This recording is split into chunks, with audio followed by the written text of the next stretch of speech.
Sorry, دیر ہو گئی، بہنوئی کا اچانک پتہ چلا کہ طبیعت زیادہ خراب ہے، مجھے بتا نہیں رہے تھے۔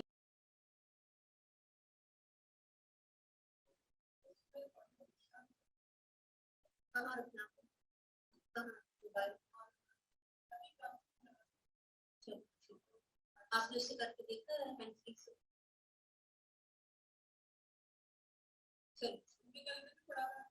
ہاں ہاں ہاں چلو اسی نہ کر اعوذ باللہ من الشیطان الرجیم وَإِذْ قَتَلْتُمْ نَفْسًا فَادَّرَأْتُمْ فِيهَا، جب تم نے ایک شخص کو قتل کر دیا پھر تم نے اس کے بارے میں جھگڑا کیا اور اللہ اس بات کو نکالنے والا تھا جو تم چھپا رہے تھے۔ اللہ کے ہر حکم میں حکمتیں جو کہ انسان کو سمجھ نہیں آتی۔ اب آپ دیکھیں کہ اتنی بڑی قوم، جیسا کہ بتایا جا رہا ہے کہ تقریباً شاید لاکھ سے اوپر لوگ تھے۔ اب اتنی بڑی قوم، ایک گائے ذبح کرنے کو کہا گیا ہے اور آپ دیکھ رہے ہیں کہ آگے سے ان کا رویہ کیا ہے۔ اور الحمدللہ ثم الحمدللہ، اللہ سبحانہ تعالیٰ نے اس امت کو کیوں چنا؟ آپ دیکھیں کہ ہر گھرانہ الحمدللہ جب عید الاضحیٰ کا موقع آتا ہے تو اس کی کوشش ہوتی ہے یا بڑا جانور دے یا چھوٹا دے، یا ہر گھر میں سے 2-4 جانور نکلتے ہیں کہ نہیں، اور کتنی خوشی کے ساتھ، کتنے دل کی راحت کے ساتھ ہر کوئی دیتا ہے۔ تو ان کے لیے ایک جانور قربان کرنا مشکل تھا۔ جب اس طرح انہوں نے مختلف سوال کیے، اللہ تعالیٰ بھی بتاتے رہے کہ زیادہ عمر بھی نہیں ہونی چاہیے، اس کا رنگ بھی اس قسم کا ہو، اور پھر وہ جوتتی بھی نہ ہو کھیتوں کے اندر، یعنی کام نہ کرتی ہو، تو ایک ہی گائے بچی۔ اب جو مالک کو پتا چلا کہ ایک ہی گائے ہے کہ جو اتنی قیمتی ہے، جس کے بارے میں اللہ سبحانہ تعالیٰ نے حکم دیا ہے، تو اس کی اپنی قیمت بڑھا دی۔ اور کہا جاتا ہے پھر انہوں نے اس کے چمڑے کے اندر سونا ڈال کر وہ اس شخص نے وصول کیا، تو مشکل میں کون پڑا؟ اب ایک تو یہ کہ محبت اللہ سبحانہ تعالیٰ گائے کی نکالنا چاہ رہے تھے دل سے، اور دوسری بات یہ کہ ایک قتل ہو گیا تھا۔ اب کیا ہوا کہ وہ الزام ایک دوسرے پہ تھوپ رہے تھے۔ اللہ سبحانہ تعالیٰ نے کہا کہ اس گائے کے گوشت کا ایک ٹکڑا لے کر اس مردہ کو مارو کہ وہ مردہ اٹھ کے قاتل کا نام بتائے گا اور اس کے بعد دوبارہ فوت ہو جائے گا، اور ایسا ہی ہوا۔ جو اصل قاتل تھا نوما 73 نمبر ہے، تو ایسا ہی ہوا۔ اس نے اٹھ کر قاتل کا نام بتایا کہ مجھے فلاں نے قتل کیا، اور اس کے بعد مر گیا۔ بتانے کا مقصد کیا تھا؟ اللہ سبحانہ تعالیٰ یہاں کیا کہہ رہے ہیں؟ فَقُلْ نَضْرِبُوهُ بِبَعْضِهَا كَذَلِكَ يُحْيِي الْمَوْتَى، اس طرح اللہ سبحانہ تعالیٰ مردوں کو زندہ کریں گے۔ اور جیسے کہ قرآن میں آتا ہے مَا خَلَقَكُمْ وَلَا بَعْثُكُمْ إِلَّا كَنَفْسٍ وَاحِدَةٍ، نہیں ہے تمہارا پیدا کرنا اور نہ تمہارا اٹھانا مگر ایک جان کی طرح۔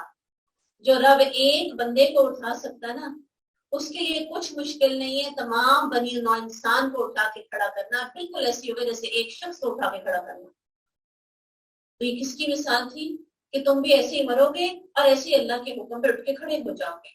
وَيُرِيكُمْ آيَاتِهِ لَعَلَّكُمْ تَعْقِلُونَ، وہ تمہیں اپنی نشانیاں دکھاتا ہے تاکہ تم سمجھو۔ کتنی بڑی بڑی اللہ سبحانہ تعالیٰ نے ان لوگوں کو نشانیاں دکھائیں، اس کے باوجود ان کو بات سمجھ نہ آئی، اور اتنی بڑی نشانی دیکھ لینے کے بعد بھی پھر کیا ہوا؟ ثم قست قلوبهم، ان کے دل اور سخت ہو گئے۔ جب اتنی بڑی بڑی نشانیاں دیکھ کر بھی دل نرم نہ ہو تو پھر اللہ سبحانہ تعالیٰ مہر لگا دیتے ہیں۔ اب دل اور سخت ہو گئے۔ من بعد ذالک فہی کالحجارۃ او اشد قسوہ، کتنے سخت ہو گئے اس کے بعد کہ جیسے پتھر ہوں یا اس سے بھی زیادہ سخت۔ استغفر اللہ، کیا ایسا ہی نہیں ہے آج ہم اپنے دور میں دیکھ نہیں رہے کہ دل جو ہے وہ واقعی ایسا لگتا ہے جیسے پتھر سے زیادہ سخت ہے، پتھر میں سے چشمے پھوٹ پڑتے ہیں۔ پچھلے دنوں میں ہم نے اپنے معاشرے میں دیکھا، اسلامی معاشرے میں دیکھا کہ ایک 7 سال کی بچی، اس کے سگے باپ نے اس کے سینے میں 5 گولیاں اتار دی۔ کیا ایسا ہی نہیں ہو گیا؟ کتنے بے حس ہوتے جا رہے ہیں ہم۔ پچھلے دنوں کی بات ہے، ابھی ہفتے 10 دن کی بات ہے کہ شادی ہال ہے، وہاں پہ ایک شخص آتا ہے اپنے پاپڑ بیچنے کے لیے، اس پہ الزام لگا کے اس کو مار دیا جاتا ہے، یہ لاش پڑی اور سب لوگ اپنا کھانا کھا رہے ہیں۔ کہاں پہنچ گئے ہم لوگ؟ مومن تو ایک جسم کی طرح، رسول اللہ صلی اللہ علیہ وسلم نے کیا فرمایا کہ ایک جسم کے ایک حصے کو تکلیف ہوتی ہے تو پورا جسم محسوس کرتا ہے۔ کیا وہ کسی اور جوان، میرا خیال ہے 40s میں ہوگا، پاس اس پر کپڑا ڈال دے، ٹیبل کے اوپر وائٹ کپڑا پڑا تھا نا، وہی اس کے اوپر ڈال کے اس کو کوئی ہاسپٹل بھی لے، شاید کوئی سانس ہی لے لے، کوشش تو کریں۔ اسی طرح آپ دیکھیں کہ روز مرہ میں کوئی ٹکر مارتا ہے، دیکھا ہے کہ وہ گر گیا، شاید مر گیا ہو، لیکن آرام سے گاڑی لے کے بھاگ جاتے ہیں۔ کیا دل ہمارے سخت نہیں ہو گئے؟ یہ جو دلوں کی سختی ہے نا، یہ اللہ کی ناراضگی کا سبب بنتی ہے۔ اگر ہم اللہ کی مخلوق پہ رحم دل نہیں ہوں گے تو اللہ ہم پہ کیسے رحم دل ہوگا؟ اسی طرح ایک دکھا رہے تھے کہ انڈیا میں میاں بیوی ہیں اور ایک عورت ہے، اور وہ بیچاری بار بار انکار کر رہی ہے، اس کا میاں زبردستی اس کو کہتا ہے کہ نہیں جاؤ، جا کے بچی کو ادھر چھوڑاؤ، اور وہاں پہ ایک گڑھا بھی کھودا ہوا ہے، یعنی زندہ بچی کو درگو کرنے لگے ہیں، وہاں پہ بچی ساتھ لیٹی ہوئی ہے اور بالکل ساتھ گڑھا کھودا ہوا، تو بڑی تکلیف ہوئی۔ آج ہم پھر وہیں پہنچ گئے ہیں جہاں سے ہم نے اپنا سفر شروع کیا تھا۔ اور جیسا کہ یہاں پہ آیا، اللہ سبحانہ تعالیٰ کہتے ہیں وَإِنَّ مِنَ الْحِجَارَةِ لَمَا يَتَفَجَّرُ مِنْهُ الْأَنْهَارُ، اور بے شک پتھروں میں سے کچھ ایسے ہیں جن سے نہریں پھوٹ پڑتی ہیں، وہ انسان سے افضل ہو جاتے ہیں، ان کے دل نرم پڑ جاتے ہیں۔ آپ جانتے ہیں کہ حجر اسود کیا ہے؟ وہ بھی تو ایک پتھر ہی ہے نا، جب جنت سے آیا تھا اور آج اس کے اوپر مختلف، اس کے اوپر دیکھا گیا، لیبارٹریز میں ٹیسٹ ہوا، اس پتھر کو چیک کیا گیا، تو آج سائنٹسٹ نے یہ کہا ہے کہ یہ واقعی اس دنیا کا پتھر نہیں ہے۔ اسی طرح آب زمزم کے بارے میں بھی کہہ رہے ہیں کہ اس دنیا کا پانی نہیں ہے، تو وہ جو حجر اسود ہے اس کے بارے میں آتا ہے کہ یہ سفید تھا، اور قیامت والے دن اس کو 2 آنکھیں دی جائیں گی، اور یہ گواہی دے گا لوگوں کے حق میں، اور جو اس کو چومتا ہے اس کی گناہ یہ پتھر اپنے اندر سک کر لیتا۔ اللہ نے اپنے بندوں کو معاف کرنے کے آپ دیکھیں طریقے کیا کیا رکھے، اور چیک کرنے کے لیے بھی کہ کہیں تو میں پتھر کو کہہ رہا ہوں اس کو چومو، اور کہیں میں کہہ رہا ہوں کہ اس کے علاوہ اور کسی کو نہیں سجدہ کرنا، نہ چومنا، حتیٰ کہ خانہ کعبہ کے غلافوں کو چومنا، اس کے دروازے کا استلام کرنا یا اس کو چومنا، اس کی قطعاً اجازت نہیں۔ چوم سکے تو کس کو کرے پھر؟ اور حضرت عمر بن خطاب چوما کرتے تھے، اور جب چومنے کے بعد کہا کرتے تھے تم ایک پتھر ہے، تیرے سے مجھے کوئی فائدہ حاصل نہیں ہو سکتا اگر اللہ نہ چاہے، نہ تو میرا نقصان کر سکتا ہے، یہ میرے نبی کی، اللہ کا حکم، میرے نبی کی سنت ہے، میں اس لیے تجھے چوم رہا ہوں۔ کیونکہ آج ہندو ہی کہتے ہیں کہ آپ لوگ ہمیں بتوں کی پوجا سے منع کرتے ہیں، آپ لوگ بھی تو جا کے وہاں پہ اللہ کے گھر میں اس کی عبادت کرتے ہو، اس کو چومتے ہو۔ تو اسی طرح ہم دیکھتے ہیں کہ جب فرعون مرا تھا نا، تو اس وقت قرآن کی آیت اتری وَمَا بَكَّتِ السَّمَاءُ وَالْأَرْضُ، نہ آسمان رویا نہ زمین روئی، اپنے آپ کو کیا کہتا تھا؟ اَنَا رَبُّكُمُ الْأَعْلَىٰ، میں تمہارا رب ہوں۔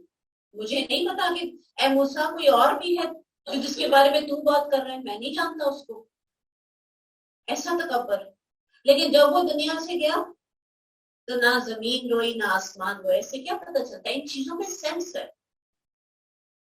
رسول اللہ صلی اللہ علیہ وسلم کے ساتھ جب صحابہ کرام ہوتے تھے تو وہ کہتے ہیں کہ ہم اپنے کھانے کی آواز ہم منہ میں ڈالتے تھے نا، اپنے جو چبا رہے ہوتے تھے، اس نوالے کی تسبیح کی آواز ہم سنا کرتے تھے۔ کیسے خوش نصیب تھے صحابہ کرام۔ اسی طرح ایک پتھر رسول اللہ صلی اللہ علیہ وسلم نے صحابہ کرام کو دکھایا تھا کہ مجھے آج بھی پتھر یاد ہے کہ جو مجھے اس دور میں، یعنی ہجرت سے پہلے، اس دور میں بھی سلام کیا کرتا تھا۔ اور اسی طرح جو لینڈ سلائیڈنگ ہوتی ہے، کہتے ہیں کہ جو پتھر پھٹ کے گرتے ہیں یہ اللہ کے خوف سے پھٹ کے گرتے ہیں۔ انسانوں میں سے ایسے بہت کم ہیں کہ جن کے دل اللہ کے خوف سے لرز اٹھے اور آنکھوں سے آنسو بہ نکلے. تو کیا ہے، پتھر میں سے تو پانی بہنے لگتا ہے لیکن ان آنکھوں سے پانی نہیں بہتا. یہ دل نرم نہیں ہوتے. اور بے شک ان میں سے کچھ یقیناً وہ ہیں جو اللہ کے ڈر سے گر پڑتے ہیں. اس سے کیا پتہ چلا؟ جو لینڈ سلائڈنگ ہوتی ہے اللہ کے خوف سے.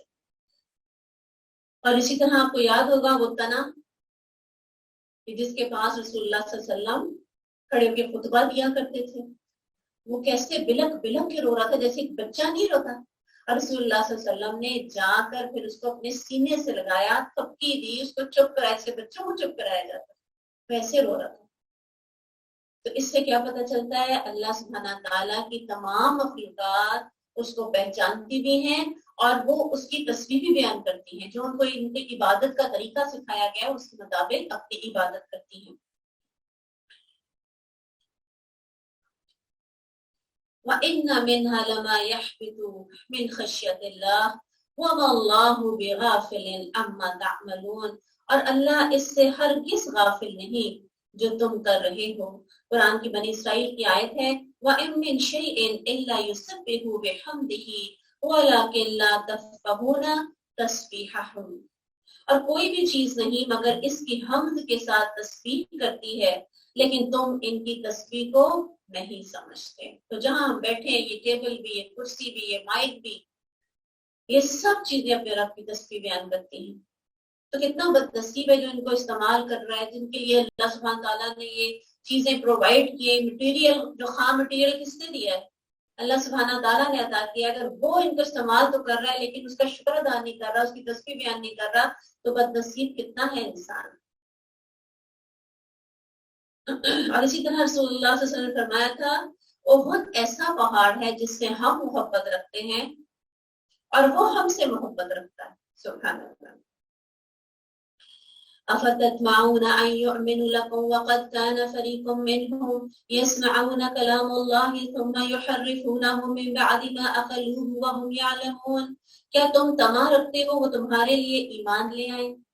حالانکہ یقیناً ان میں سے کچھ لوگ ہمیشہ ایسے آئے ہیں جو اللہ کا کلام سنتے ہیں پھر اسے بدل ڈالتے ہیں اس کے بعد کہ اسے سمجھ چکے ہوتے ہیں اور وہ جانتے ہیں.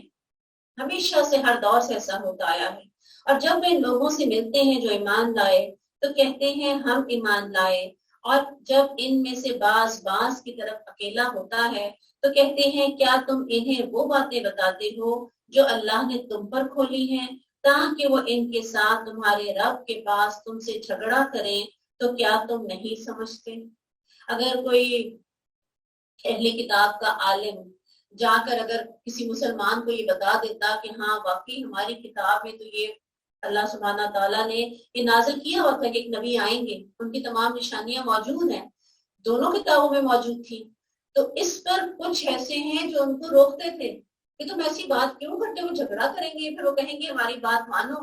یعنی اتنے دل کے سخت. اگر کوئی سچ بول رہا ہے تو اس کو سچ بولنے سے روکا جا رہا ہے.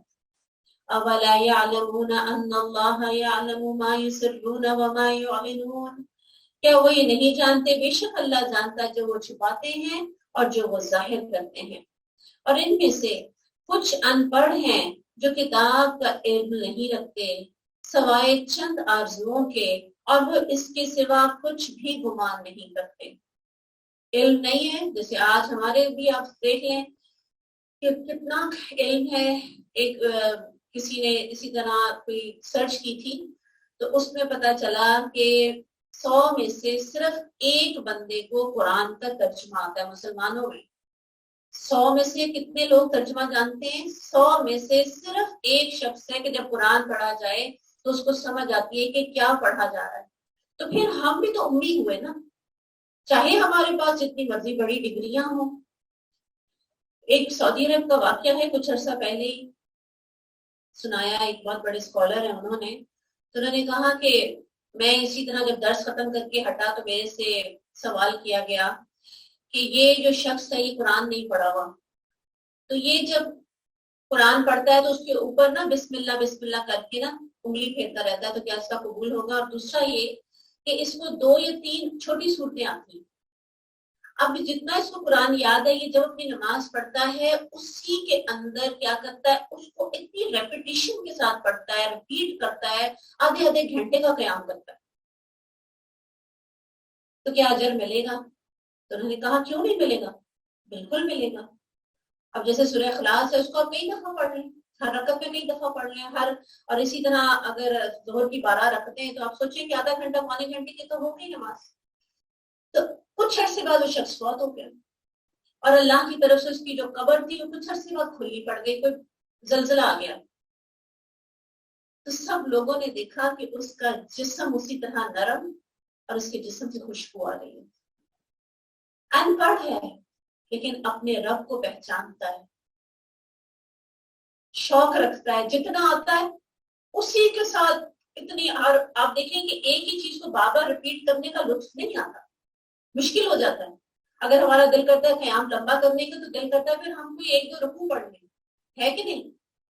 لیکن اس کو اللہ سے کیسی محبت تھی، اللہ سبحانہ تعالیٰ نے پھر اس کو کیا بدلہ دیا اور ہمارے سامنے بھی کر دیا۔ بس ان لوگوں کے لیے ہلاکت ہے جو اپنے ہاتھوں سے کتاب لکھتے ہیں پھر کہتے ہیں یہ اللہ کے پاس سے ہے تاکہ اس کے ساتھ تھوڑی قیمت حاصل کریں، بس ان کے لیے بڑی ہلاکت اس کی وجہ سے ہے جو ان کے ہاتھوں نے لکھا، اور ان کے لیے بڑی ہلاکت ہے اس کی وجہ سے جو کماتے ہیں۔ جتنا بھی کما لیں گے وہ تھوڑا ہی ہے، آخرت کے مقابلے میں بہت تھوڑا ہے۔ اور اسی طرح کوئی بھی بات دین میں شامل کر دینی، کوئی بھی ایسی چیز جو رسول اللہ صلی اللہ علیہ وسلم سے ثابت نہیں، اس کو حدیث کا حصہ بنا دینا، تو رسول اللہ صلی اللہ علیہ وسلم کیا فرمایا، اپنا ٹھکانہ جہنم میں بنا لیں۔ یہ کوئی چھوٹی بات نہیں ہے، ہر چیز کلیئر ہونی چاہیے۔ وَقَالُوا لَن تَمَسَّنَا النَّارُ إِلَّا أَيَّامًا معدودہ، اور انہوں نے کہا ہمیں آگ ہرگز نہیں چھوئے گی مگر گنے ہوئے چند دن۔ اب یہ کہتے تھے کہ اس زمین کی جو مدت ہے نا وہ ٹوٹل 7,000 سال ہے، اور اس میں سے ہر 1000 سال میں سے بس ہمیں ایک دن آگ میں پھینکا جائے گا، یعنی اس طرح 7 دن بس ہمیں آگ میں ڈالا جائے گا اور اس کے بعد ہم جنت میں ہوں گے۔ اور یا پھر بعض یہ کہتے تھے کہ جتنے دن ہم نے بچڑے کی عبادت کی تھی بس اتنے دن ہمیں آگ میں پھینکا جائے گا۔ یہ کیا ہے، گمان پھر ہے، کوئی دلیل تو نہیں، کوئی قرآن کی آیت تو نہیں، کوئی نبی نے تو نہیں ایسی بات کی تھی، اپنے طور پہ سوچ لیا۔ جیسے آج ہم بھی سوچتے ہیں، گناہ بھی کر رہے ہوتے ہیں اور ساتھ میں کہتے ہیں اللہ بڑا غفور الرحیم ہے۔ اللہ غفور الرحیم ہے جو اپنی بخشش کروانا چاہے گا۔ یاد رکھیں کہ ایک چھوٹا گناہ بھی اگر اصرار کیا جائے تو وہ بڑا بن جاتا ہے، اور ایک بڑا گناہ، یہ حدیث ہے، اگر ایک بڑا گناہ ساتھ توبہ شامل کر لی جائے تو وہ چھوٹا ہو جاتا ہے۔ اس لیے ایسی باتیں خود ہی اپنی طرف سے بنا لینی اور سوچنی یہ بہت بڑا گناہ ہے۔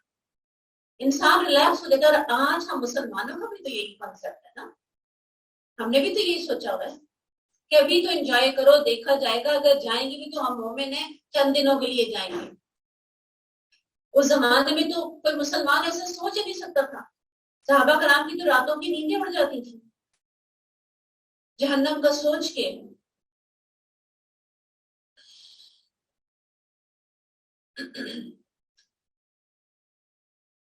انہوں نے کہا ہمیں آگ ہرگز نہیں چھوئے گی مگر گنے ہوئے چند دن۔ کہہ دیجئے کیا تم نے اللہ کے پاس کوئی عہد دے رکھا ہے تو اللہ کبھی اپنے عہد کے خلاف نہیں کرے گا، یا تم اللہ پر وہ بات کہتے ہو جو تم نہیں جانتے۔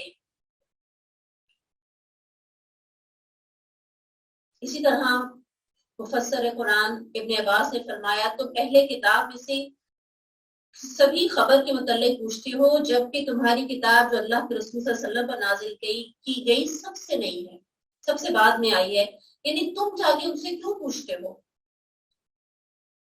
انہوں نے، اہل کتاب نے اپنی کتاب کو بدل دیا، اپنی کتاب کو اپنے ہاتھ سے لکھ کر کہا یہ اللہ کی طرف سے ہے تاکہ اس کے ذریعے سے تھوڑا سا مال حاصل کر لے۔ کیا تمہارے پاس جو علم ہے وہ تمہیں ان سے دریافت کرنے سے روکتا ہے؟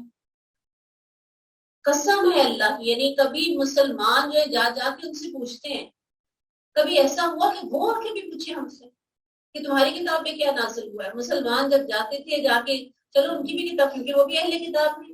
ایک دفعہ حضرت عمر بن خطاب لے آئے، رسول اللہ صلی اللہ علیہ وسلم کا چہرہ متغیر ہو گیا. کیوں؟ کیونکہ وہ اصل کتاب نہیں ہے، وہ انہوں نے اپنی مرضی مطابق اس میں آیات کرتے کرتے بالکل بدل کے رکھ دیا.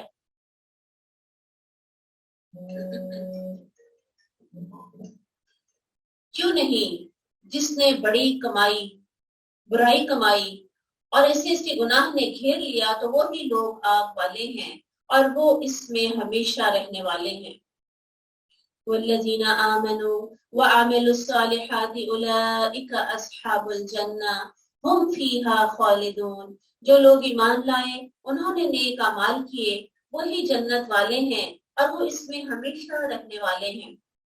اور جب ہم نے بنی اسرائیل سے پختہ عہد لیا کہ تم اللہ کے سوا کسی کی عبادت نہ کرو گے، جیسا پختہ عہد اللہ نے ہم سے لیا ویسے ہی بنی اسرائیل سے لیا، اور ماں باپ اور قرابت والے اور یتیموں اور مسکینوں سے احسان کرو گے. سب کے ساتھ. آج آپ دیکھیں جو بھی دین کی طرف آ جاتا ہے اس کے ماں باپ کے لیے رحمت بن جاتی ہے ایسی اولاد، وہ اپنے بچوں کے لیے رحمت بن جاتا ہے، اپنے عزیز و اقارب کے لیے رحمت بن جاتا ہے، اپنی بیوی کے لیے رحمت بن جاتا ہے. اور آج آپ دیکھ لیں کہ یورپ کے اندر کیا حالت ہو رہی ہے آج بزرگوں کی. اولڈ ہوم جو ہیں بھرے پڑے، کوئی بزرگ گھر میں نہیں رہ سکتا. بچے 18 سال بعد ان کو چھوڑ کے چلے جاتے ہیں، وہ کہتے ہیں اب ہماری کوئی ذمہ داری نہیں، وہ اپنی اگلی زندگیوں میں مگن ہو جاتے ہیں. تو اللہ سبحانہ تعالیٰ کیا کہہ رہے ہیں؟ تم سے پختہ عہد لیا تھا، اللہ کے ساتھ شرک بھی نہیں کرنا، اور ماں باپ قرابت داروں یتیموں مسکینوں سے احسان کرو گے. اور کیا کہو؟ وَقُولُوا لِلنَّاسِ حُسْنًا، اور لوگوں سے بات کرو تو کون سی کرو؟ بھلی بات کرو، اچھی بات کرو. رسول اللہ صلی اللہ علیہ وسلم نے فرمایا کہ اگر تم اپنے بھائی کی اور کوئی مدد نہیں کر سکتے نا تو اچھی بات ہی کر دو، تو یہ بھی تمہاری طرف سے صدقہ ہو جائے گی. اور کیا کرو؟ وَأَقِيمُوا الصَّلَاةَ، اور نماز قائم کرو. سبحان اللہ، ان کو بھی حکم تھا نماز کا. وَآتُوا الزَّكَاةَ، کوئی دیتا ہے زکوٰۃ؟ نہیں، ان کو بھی حکم تھا زکوٰۃ دینے کا. آج تو مسلمانوں کا ایک فرقہ ہے جو زکوٰۃ نہیں دیتا، انہوں نے تو بالکل چھوڑ دی. لیکن آج مسلمانوں میں اختلاف آنے لگا. ثُمَّ تَوَلَّيْتُمْ إِلَّا قَلِيلًا مِّنكُمْ وَأَنتُمْ مُعْرِضُونَ، پھر تم پھر گئے مگر تم میں سے تھوڑے اور تم منہ پھیرنے والے تھے. عبداللہ بن مسعود سے روایت ہے کہ انہوں نے رسول اللہ صلی اللہ علیہ وسلم سے پوچھا سب سے افضل عمل کون سا ہے؟ فرمایا نماز کو اس کے وقت پہ پڑھنا. پھر پوچھا کون سا؟ فرمایا والدین کے ساتھ اچھا سلوک کرنا. اور پھر فرمایا اس کے بعد کون سا ہے؟ جہاد فی سبیل اللہ. آسان.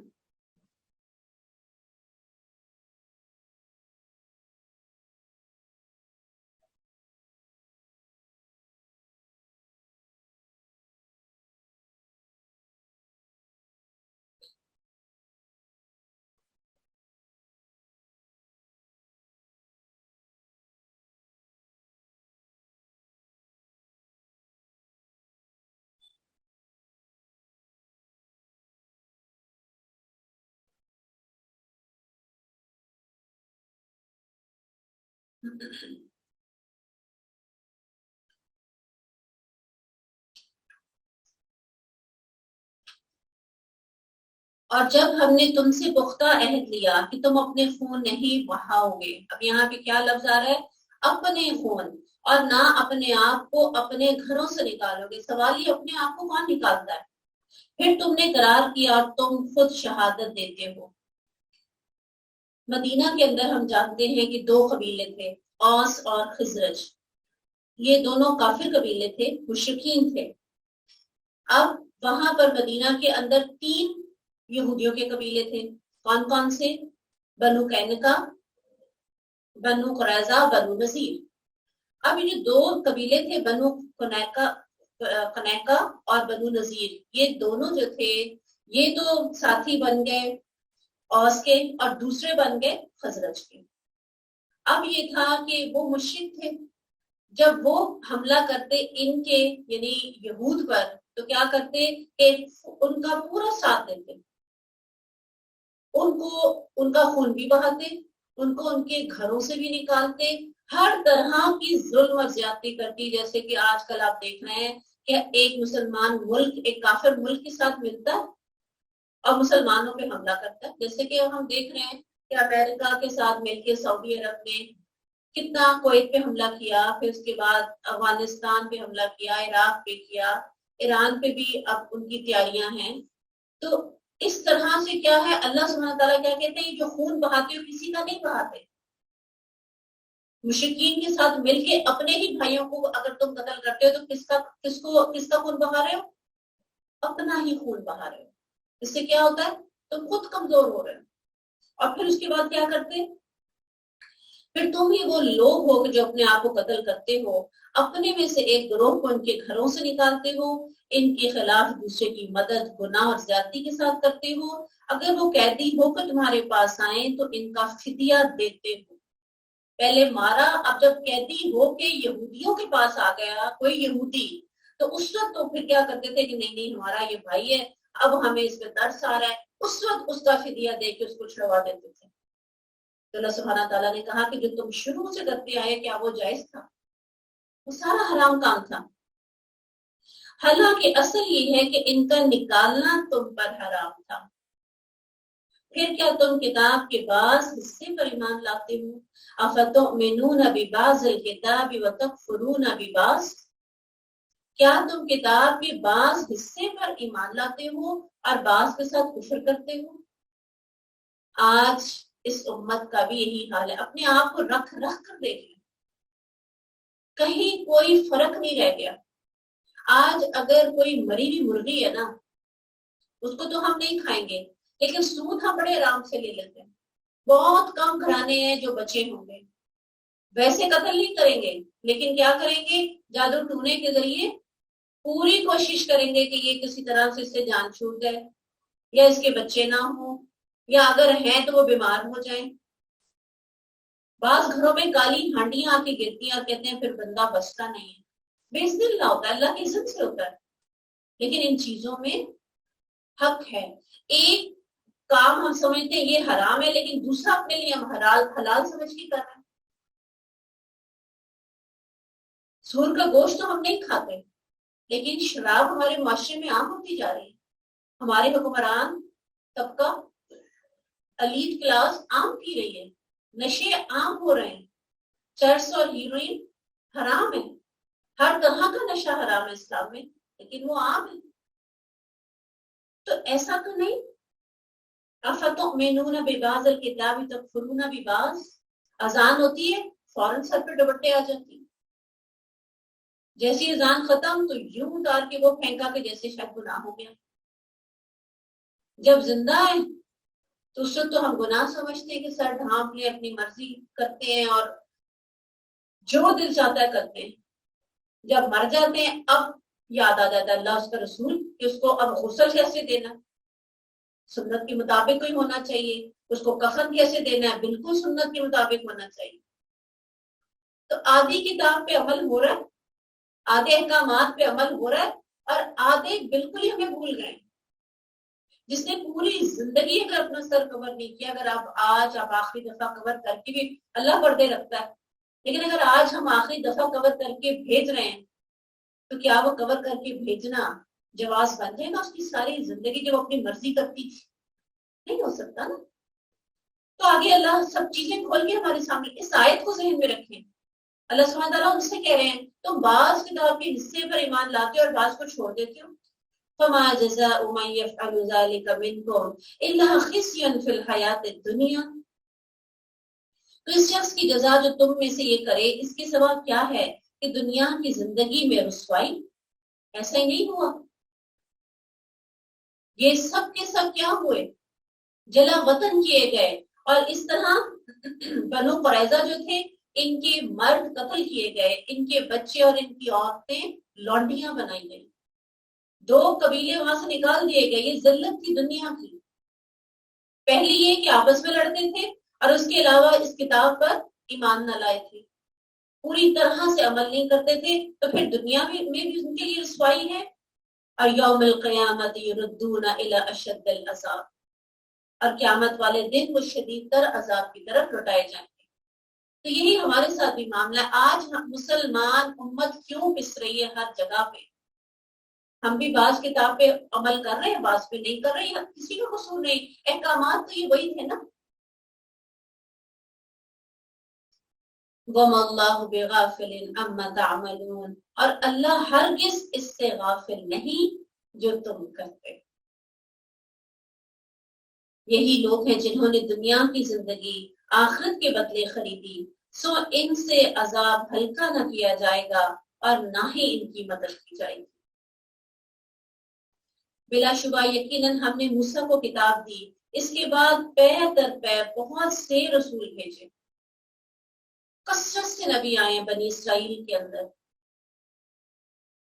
ہم نے مریم کے بیٹے عیسیٰ کو واضح نشانیاں دی، اسے پاک روح کے ساتھ قوت بخشی۔ پھر کیا جب کوئی رسول تمہارے پاس وہ چیز لے کر آیا جسے تمہارے دل نہ چاہتے تھے تو تم نے تکبر کیا، تو ایک گروہ کو جھٹلا دیا اور ایک گروہ کو قتل کرتے رہے۔ بس عیسیٰ علیہ السلام کو بھی اپنے طور پر تو کیا کیا یہود نے؟ سولی پہ چڑھا دیا، اور بڑے خوش ہیں، وہ فخر کرتے ہیں اس بات پہ کہ ہم نے چڑھا دیا سولی پہ۔ وَقَالُوا قُلُوبُنَا غُلْفٌ، اور انہوں نے کہا ہمارے دل غلافوں میں ہیں، محفوظ ہیں، یعنی ہمارے پاس بڑا علم ہے، ہمیں مزید اب کسی اور تاکید کی، کسی نصیحت کی کوئی ضرورت نہیں۔ اور آج بھی یہی کہا جاتا ہے، ہمیں سب پتا ہے، بس ہمیں نہ بتائیں۔ اور پتا ہوتا بھی ہے، سب کو پتا ہے کیا گناہ ہے کیا ثواب ہے۔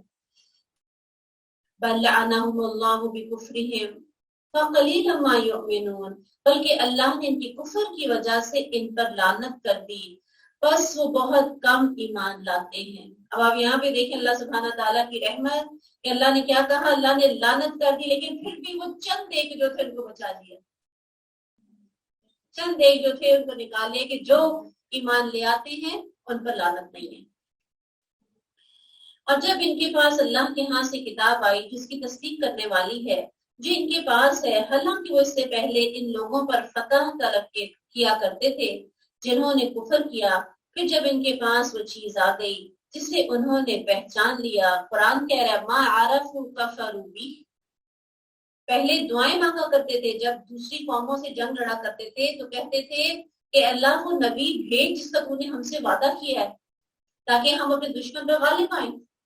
اور جب وہ نبی آ گئے اور ان کو پہچان بھی لیا اور اس کے بعد پھر انکار کر دیا، فلعنت اللہ علی الکافرین، تو پھر اللہ نے ان پر لعنت کر دی۔ بری ہے وہ چیز جس کے بدلے میں انہوں نے اپنے آپ کو بیچ ڈالا، اور اس چیز کا انکار کر دے جو اللہ نے کر دیا، جو اللہ نے نازل فرمائی، اس ضد سے کہ اللہ اپنا فضل اپنے بندوں میں سے جس پر چاہتا ہے وہ نازل کرتا ہے۔ فَبَاءُوا بِغَضَبٍ عَلَى غَضَبٍ، پس وہ لوٹے غضب پر غضب لے کر۔ استغفر اللہ۔ اور کافروں کے لیے رسوا کرنے والا عذاب ہے۔ اور جب ان سے کہا جاتا ہے اس پر ایمان لاؤ جو اللہ نے نازل فرمایا ہے، تو کہتے ہیں کہ ہم اس پر ایمان رکھتے ہیں جو ہم پر نازل کیا گیا، اور جو اس کے علاوہ ہے وہ اسے نہیں مانتے۔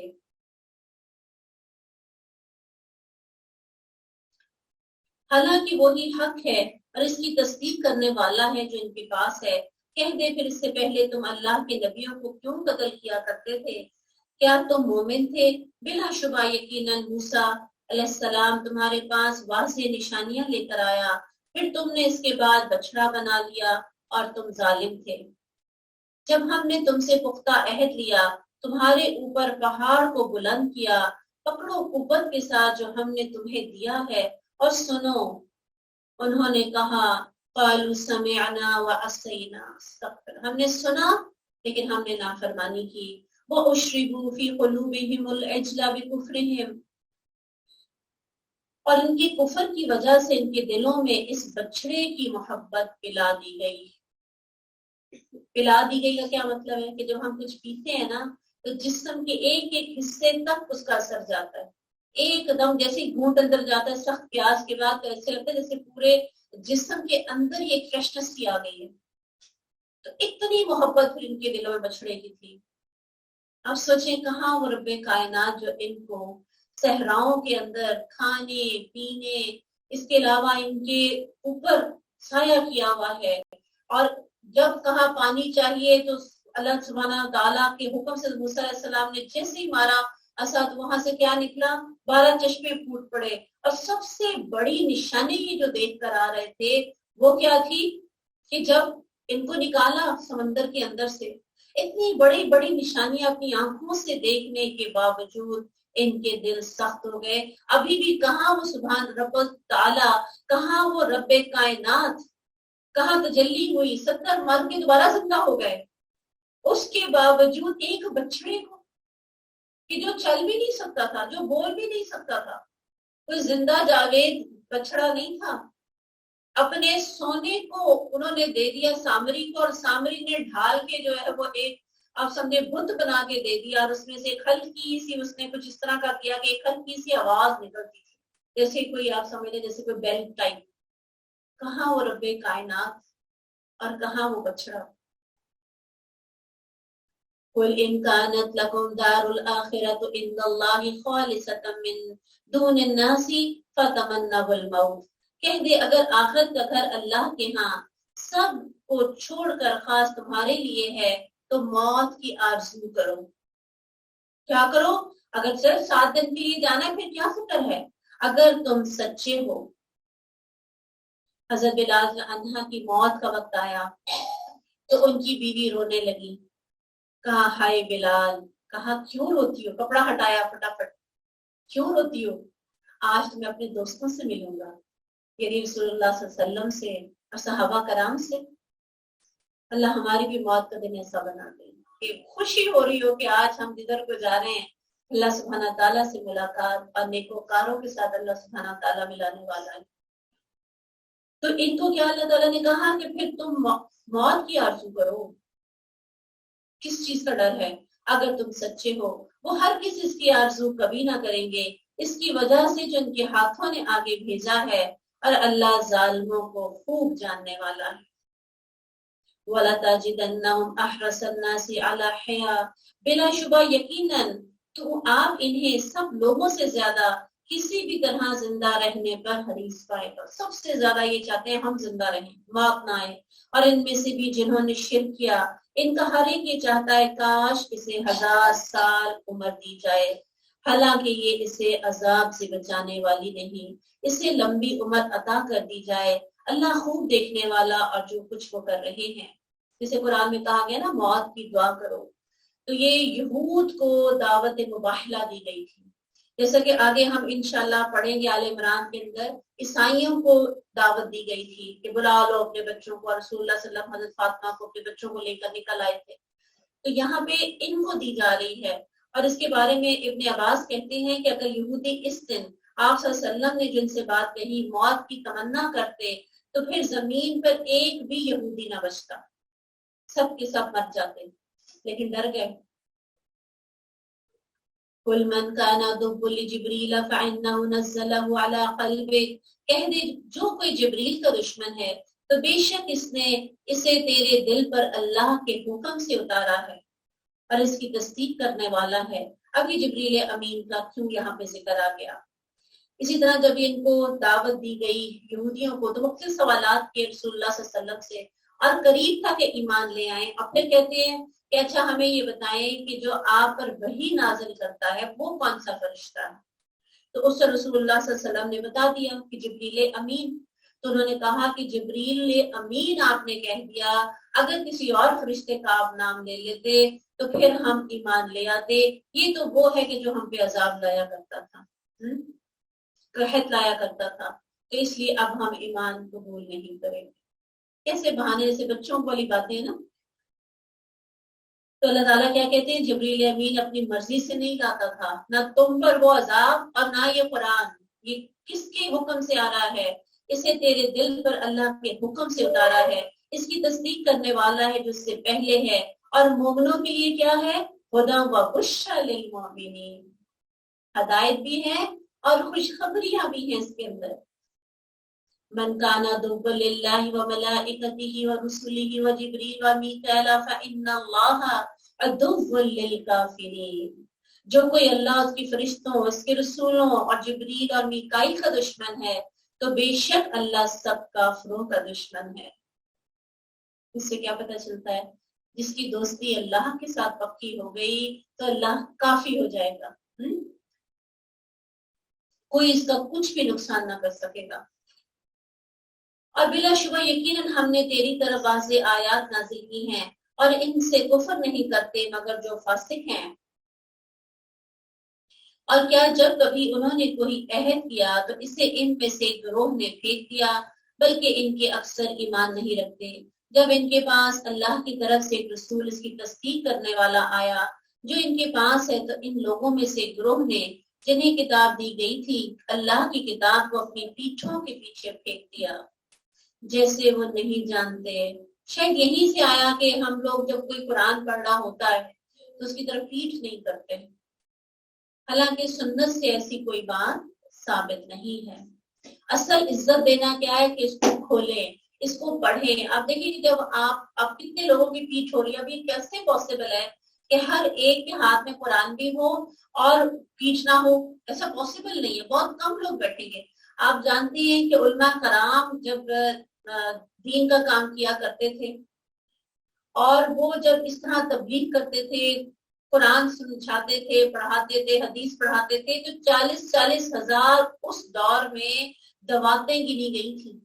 تو جتنے لوگوں نے اس وقت بیٹھ کے علم حاصل کیا ان کی تعداد کیا ہوگی؟ اتنے بڑے بڑے ہم جانتے امام گزرے. تو اب اس طرح تو ہو ہی نہیں سکتا نا کہ آپ پیٹھ ہی نہ کر سکیں. ایسی کوئی سختی دین میں نہیں رکھی گئی. ہاں، عزت دینی ہے، اس کو کھولیں، تدبر کریں. اور ویسے بھی جب قرآن نازل ہو رہا تھا تو اس وقت کس پہ لکھا جاتا تھا؟ درختوں کی چھالوں کے اوپر، ہڈیوں کے اوپر. کاغذ تو اس وقت ایجاد بعد میں ہوا، تو اس لیے وہ کہاں رکھتے ہوں گے؟ کوئی ایسی چیز تو نہیں تھی کہ ہر چیز اوپر رکھتے ہوں. آپ سوچیں اتنی بڑی کتاب جو ہے اس کو جب ہڈیوں پہ لکھا جاتا ہوگا، بازو کا شاید زمین پہ بھی رکھنا پڑے. لیکن اس کا اصل ادب کیا ہے کہ اس کو بار بار کھولے. جیسے آج ہمارا تعلق موبائل کے ساتھ بن گیا نا، جو تعلق آج موبائل کے ساتھ بن گیا نا کہ دن میں ہم گن نہیں سکتے کتنی دفعہ موبائل پر لپک کے آتے ہیں. تو میسج تو نہیں آ گیا، کوئی خاص بات تو نہیں، کوئی بیل تو نہیں آ گئی. یہ تعلق اس دور میں صحابہ کرام کا قرآن کے ساتھ تھا. ہم نے جو فکس کر دیا دن میں ایک دفعہ کھولنا، تو اس میں اب کس کو آپ روکیں گے؟ کیونکہ پیٹھ نہیں کرنی اس طرف. کوئی آ رہا ہے، کوئی جا رہا ہے، اور ہر کوئی پڑھ رہا ہے، ہر کوئی کھول رہا ہے.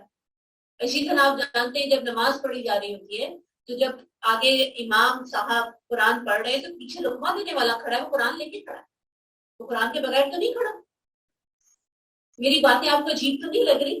اگر آپ اس کو سمجھے نا، ہم کیونکہ ایک ہی چیز سن کے نا ہم نے قرآن کو اتنے خوبصورت غلاف اس پر چڑھائے اور اوپر سب سے الماری کے رکھ دیا، اور پھر ایسی ہم نے اپنے پر سختیاں کر دی کہ نہیں، اگر آپ کا وضو نہیں ہے تو وضو کے بغیر قرآن کھول سکتے ہیں، لیکن اس کے جو عربی ٹیکسٹ ہے اس کو ہاتھ نہ لگائیں. بس اتنا اس کا احتیاط کریں. تو یہاں پہ جو بات آئی نا، انہوں نے پیٹھوں کے پیچھے پھینک دیا. اس کا مطلب پیٹھوں کے پیچھے رکھ دیا. اس کا مطلب کیا ہے؟ اس کو توجہ ہی نہیں دی، آگے کی طرف جانا شروع ہو گیا اور بالکل جو اللہ کے احکامات تھے ان کو پیچھے چھوڑ دیا. اور جس چیز کے پیچھے لگ گئے جو شیاطین سلیمان علیہ السلام کے عہد حکومت میں پڑھتے تھے، سلیمان نے کفر نہیں کیا لیکن شیطانوں نے کفر کیا کہ لوگوں کو جادو سکھاتے تھے. اور جس چیز کے پیچھے لگ گئے جو بابل میں 2 فرشتوں ہاروت اور ماروت پر اتاری گئی، حالانکہ وہ دونوں کسی ایک کو نہیں سکھاتے تھے، یہاں تک کہ کہتے تھے ہم تو محض ایک آزمائش ہیں، سو تو کفر نہ کر. اللہ سبحانہ تعالیٰ نے ایک بات بھی، جیسا کہ یہاں پہ آیا، بابل کے اندر 2 فرشتے بھیجے، ہاروت اور ماروت، آزمائش بنا کر. اور ساتھ ساتھ بتاتے تھے یہ حرام ہے، اللہ نے منع کیا ہے، مت سیکھو. اس کے باوجود وہ کہتے تھے ہم نے سیکھنا ہے. آج ہم سب کو پتا جادو کرنا، کروانا، جادو حرام ہے. جو کسی غیب والے کے پاس گیا، کتنے دن کی نماز قبول نہیں ہوتی؟ 40 دن کی اس کی نماز ہی قبول نہیں. اتنی قیمتی دولت جو انسان کی ہے وہ چلی جاتی ہے. اور کسی دوسرے کو نقصان پہنچانے کے لیے انسان وہاں جا کر اپنے اعمال ضائع کروانے لگتا ہے۔ تو اب یہاں پہ انہوں نے خوب سیکھا، خوب ایک دوسرے پہ جادو ٹونے کرتے تھے، اور زیادہ تر جو ان کے بارے میں آتا ہے وہ میاں بیوی میں لڑائی ڈلواتے تھے۔ یہ آزمائش تھی، اس میں ناکام ہو گئے۔ آج ہماری بھی آزمائشیں ہو رہی، آج اب جیسے آج کل ہماری سیاست چل رہی ہے تو آپ مختلف طرح کے آگے نجومی بتا رہے ہیں کہ یہ اب کون رہے گا، کتنے دن رہے گا، یہ آنے والا سال فلاں جو پولیٹیشین ہے اس کے لیے کیسا رہے گا۔ عام ہمارے اب میڈیا کے اوپر، ٹی وی کے اوپر ستاروں سے حساب لگائے جا رہے ہیں۔ یہ سب چیزیں کیا ہیں؟ حرام، ہم نے نہیں سننی۔ اگر آپ کے سامنے کوئی آ بھی جائے نا کلپ، اس کو آن نہ کریں۔ یہ نہ ہو میری 40 دن کی نمازیں چلی جائیں۔ پہلے تو جانا پڑتا تھا نا غیب والے کے پاس، اب تو غیب والے ہمارے ہاتھوں میں۔ مت سنیں، سنیں گے وہ بات دل میں کہیں نہ کہیں ضرور بیٹھ جائے گی، اور ہمیں خبر بھی نہیں ہوگی، ہمارے اعمال ضائع ہوتے رہیں گے۔ کوئی ٹی وی پروگرام آ رہا ہے، اس کو بند کر دو۔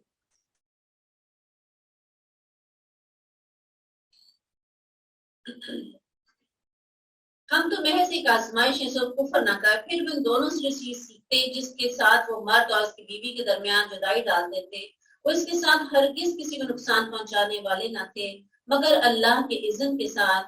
وہ ایسی چیز سیکھتے تھے جو انہیں نقصان پہنچاتی اور انہیں فائدہ نہ دیتی تھی، حالانکہ بلا شبہ یقیناً وہ جان چکے تھے کہ جس نے اسے خریدا آخرت میں اس کا کوئی حصہ نہیں۔ بے شک بری ہے وہ چیز جس کے بدلے انہوں نے اپنے آپ کو بیچ ڈالا، کاش وہ جانتے ہوتے، اور اگر واقعی وہ ایمان لاتے اور بچتے تو یقیناً اللہ کے پاس سے تھوڑا ثواب بھی بہت بہتر تھا، کاش وہ جانتے ہوتے۔ اے لوگوں جو ایمان لائے ہو، تم راعنا مت کہو۔ مسلمان کیا کہتے تھے؟ راعنا۔ کہ ایک دفعہ دوبارہ سے بتائیے رسول اللہ صلی اللہ علیہ وسلم، ہمیں بات سمجھ نہیں آئی، ہماری رعایت کیجیے۔ لیکن وہاں پہ جب یہودی آتے تھے وہ کیا کہتے تھے؟ راعینا، آئین کے ساتھ یہ بھی ڈال دیتے تھے۔ اس کا کیا مطلب ہے؟ ہمارے چرواہے۔ رسول اللہ صلی اللہ علیہ وسلم کو نہیں پتا چلا، اور اسی طرح راعنا ہی کہتے تھے، لیکن اس کا مطلب کیا ہوتا تھا؟ احمق، ایک طرح سے سمجھنے جیسے کوئی گالی دیتا ہے، اور رسول اللہ صلی اللہ علیہ وسلم کو نہیں پتا چلتا تھا۔ کیوں؟ اس لیے کہ غیب نہیں تھا، اللہ کے پاس غیب ہے۔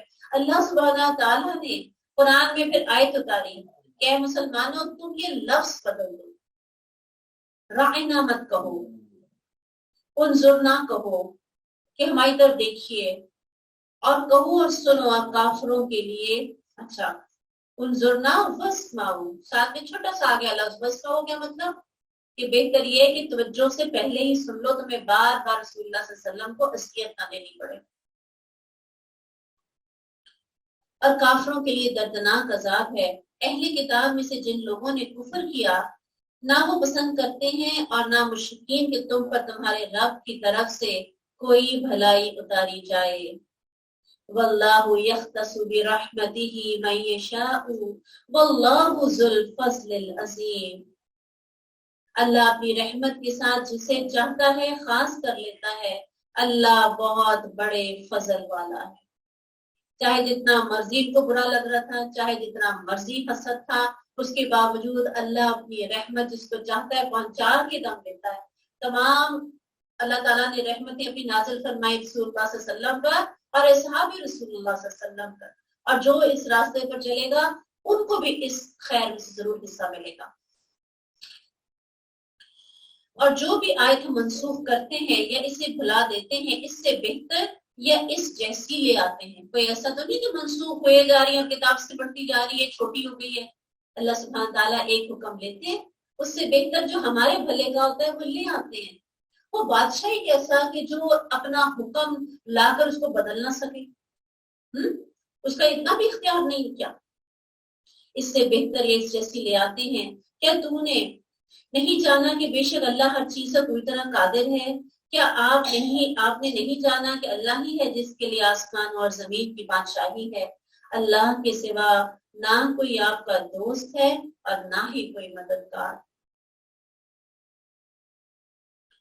ام تريدون ان تسألوا رسولكم كما سئل موسى من قبل، کیا تم ارادہ رکھتے ہو کہ اپنے رسول سے سوال کرو جس طرح اس سے پہلے موسیٰ سے سوال کیے گئے؟ اب غیب کی باتیں بھی پوچھنے لگ جاتے تھے بعض اوقات، یا رسول اللہ صلی اللہ علیہ وسلم، ابھی ٹریننگ ہو رہی تھی نا کہ میرا باپ کہاں ہے. اب وہ ظاہری بات ہے اگر وہ اس ایمان نہیں لایا تو وہ کہاں ہے. رسول اللہ صلی اللہ علیہ وسلم خاموش ہے. پھر جب دوبارہ سوال کیا تو کہا کہ جہنم میں. تو اللہ سبحانہ تعالیٰ کیا کہتے ہیں کہ تکلیف دیتے ہو، اذیت دیتے ہو میرے نبی کو. زیادہ سوال کرنے سے روک دیا گیا. اور جو کوئی ایمان کے بدلے کفر کو لے لے تو بے شک وہ سیدھے راستے سے بھٹک گیا. بہت سے اہل کتاب چاہتے ہیں کاش وہ تمہیں تمہارے ایمان کے بعد پھر کافر بنا دیں، اپنے دلوں کے حسد کی وجہ سے، اس کے بعد کہ ان کے لیے حق خوب واضح ہو چکا. سو تم معاف کرو، درگزر کرو یہاں تک کہ اللہ اپنا حکم لے آئے. بے شک اللہ تعالیٰ ہر چیز پر قادر ہے. اور نماز قائم کرو اور زکوٰۃ دو. اب نماز کا ہم دیکھ رہے ہیں بار بار حکم آ رہا ہے.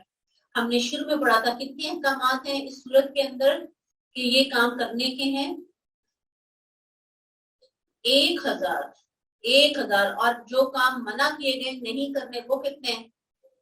1000. آپ دیکھیں بار بار کتنی تیزی کے ساتھ. کبھی بنی اسرائیل کو کہا جا رہا ہے تمہیں یہ حکم دیا تھا، اب ساتھ ہی ہمیں کہا جا رہا ہے وَأَقِيمُوا الصَّلَاةَ وَآتُوا الزَّكَاةَ.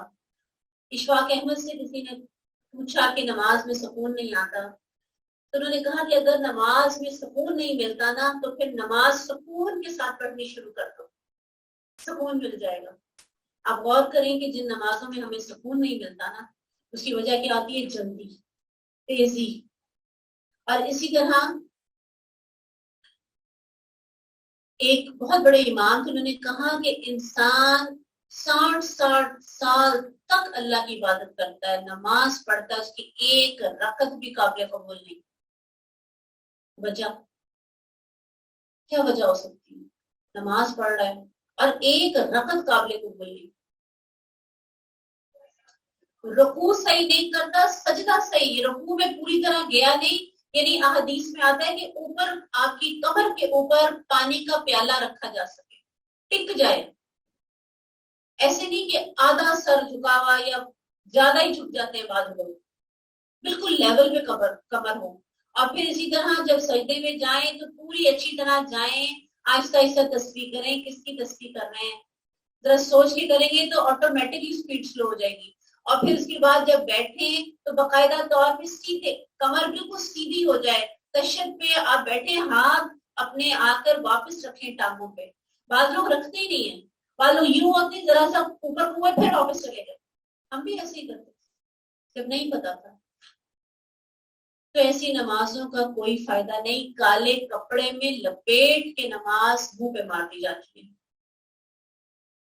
اور کیا کرو؟ زکوٰۃ دو. وَمَا تُقَدِّمُوا لِأَنفُسِكُم مِّن خَيْرٍ تَجِدُوهُ عِندَ اللَّهِ إِنَّ اللَّهَ بِمَا تَعْمَلُونَ بَصِيرٌ. اور بے شک اللہ جو کچھ تم کرتے ہو اسے خوب دیکھنے والا ہے. انہوں نے کہا جنت میں ہرگز داخل نہیں ہوں گے مگر یہودی ہوں گے یا نصارہ. یہ ان کی آرزویں ہیں. کہہ دے کہ اپنی دلیل لاؤ اگر تم سچے ہو. بلا من اسلم وجہہ للہ، کیوں نہیں جس نے اپنا چہرہ اللہ کے تابع کر دیا. وَهُوَ مُحْسِنٌ، اور وہ نیکوکار بھی ہو. فَلَهُ أَجْرُهُ عِندَ رَبِّهِ، تو اس کا اجر اس کے رب کے پاس ہے. جب کبھی پلٹ آؤ اپنے رب کی طرف، چہرہ کرو، اپنا سر جھکا دو تو کیا ہوگا؟ اجر ملے گا. اور ان پر نہ کوئی خوف ہوگا اور نہ وہ غمگین ہوں گے. اور یہودیوں نے کہا نصارہ کسی چیز پر نہیں، اور نصارہ نے کہا یہودی کسی چیز پر نہیں، حالانکہ وہ کتاب پڑھتے ہیں. اسی طرح ان لوگوں نے بھی جو علم نہیں رکھتے ان کی بات جیسی بات کہی. اب اللہ ان کے درمیان قیامت کے دن اس کے بارے میں فیصلہ کرے گا جس میں وہ اختلاف کیا کرتے تھے.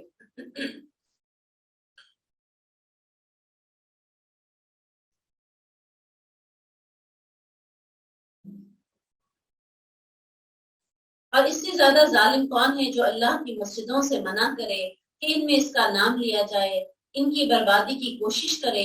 یہ لوگ ان کا حق نہ تھا کہ ان میں داخل ہوتے مگر ڈرتے ہوئے. ان کے لیے دنیا ہی میں ایک رسوائی ہے اور ان کے لیے آخرت میں بہت بڑا عذاب ہے. اللہ ہی کے لیے ہے مشرق اور مغرب، تو تم جس طرف رخ کرو سو وہی اللہ کا چہرہ ہے، بے شک اللہ وسعت والا ہے، سب کچھ جاننے والا ہے۔ اور انہوں نے کہا اللہ نے کوئی اولاد بنا رکھی ہے، وہ پاک ہے، سبحانہ، وہ پاک ہے، بل لہ ما فی السماوات والارض، اسی کا ہے جو کچھ زمین میں ہے، جو کچھ آسمانوں میں ہے، کل اللہ قانتون، یہ اتنے بڑے زمین اور آسمان بھی کس کے آگے جھکے ہوئے ہیں، کس کے فرما بردار ہیں، اس رب کے۔ آسمان اور زمین کا موجد ہے، جب کسی کام کا فیصلہ کرتا ہے تو اسے بس یہی کہتا ہے کہ ہو جا، تو وہ ہو جاتی ہے۔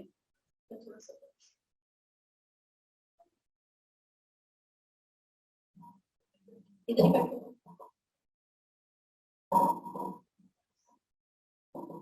ادھر۔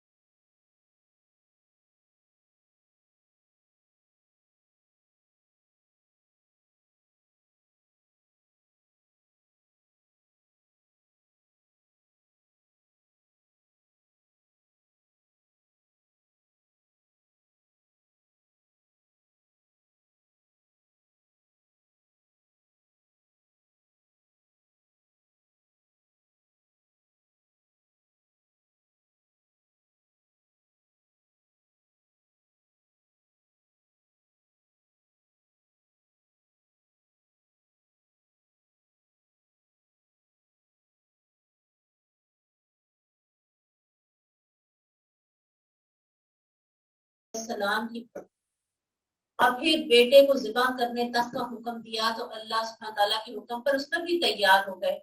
اللہ نے پھر کیا کہا کہ ہاں میں نے تجھے امام چن لیا، فوراً کہا کیا میری اولاد کو بھی، تو اس میں اللہ سبحانہ تعالیٰ نے کیا کہا، جو ظالم ہے ان کے لیے وعدہ نہیں ہے، جو نیکوکار ہیں ان کے لیے میرا وعدہ ہے تیرے ساتھ۔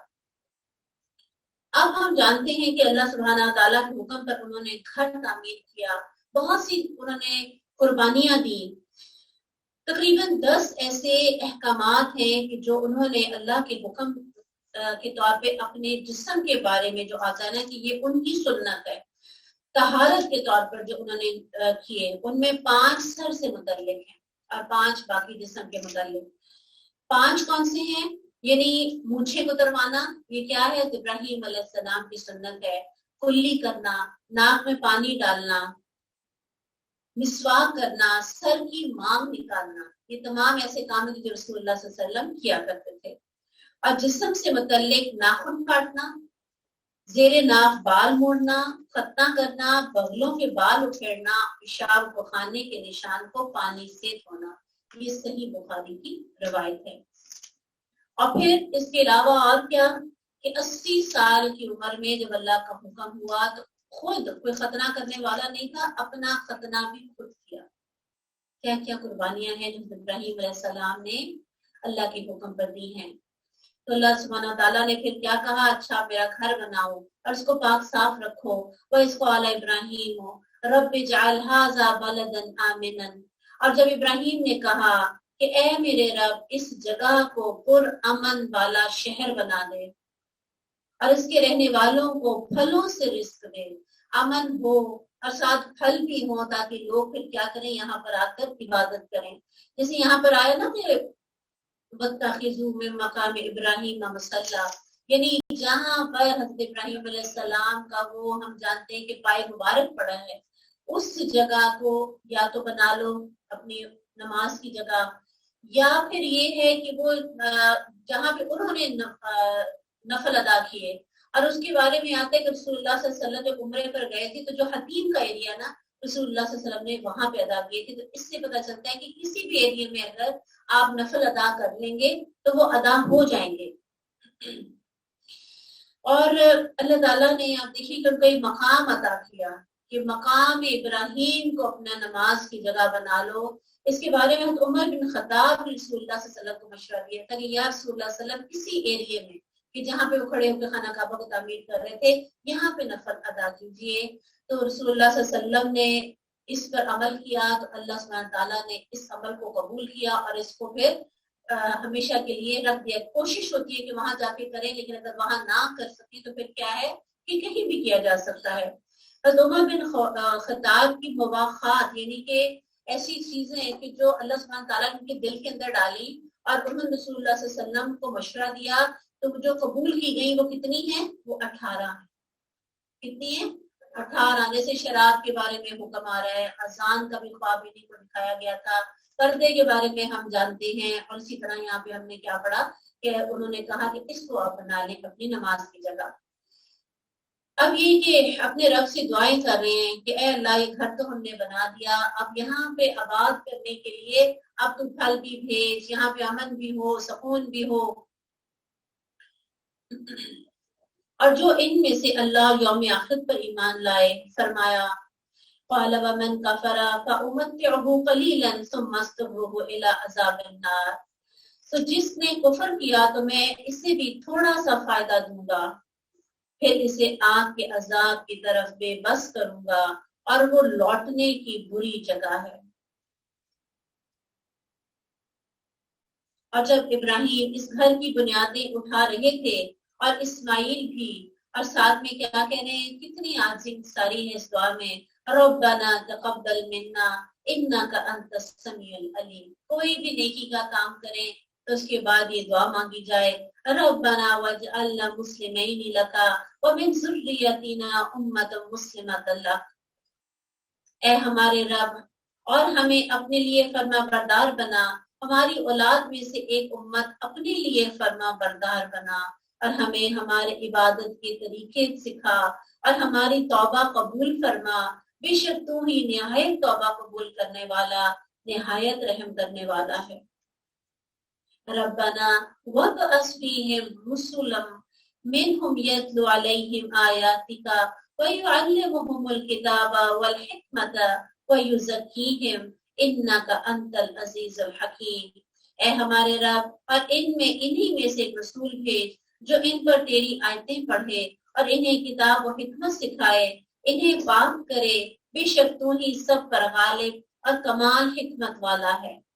یعنی کہ اب دیکھیں کہ صرف قرآن نازل نہ کر اے اللہ، بلکہ کیا اس کی تلاوت بھی سکھائیں، اور اے اللہ ایسا نبی بھیج کہ جو اس کے اندر جو تو نے لکھا ہے اس کا جو معنی ہے، اس کی جو تفسیر ہے وہ بھی سکھا سکیں، تدبر کر سکیں۔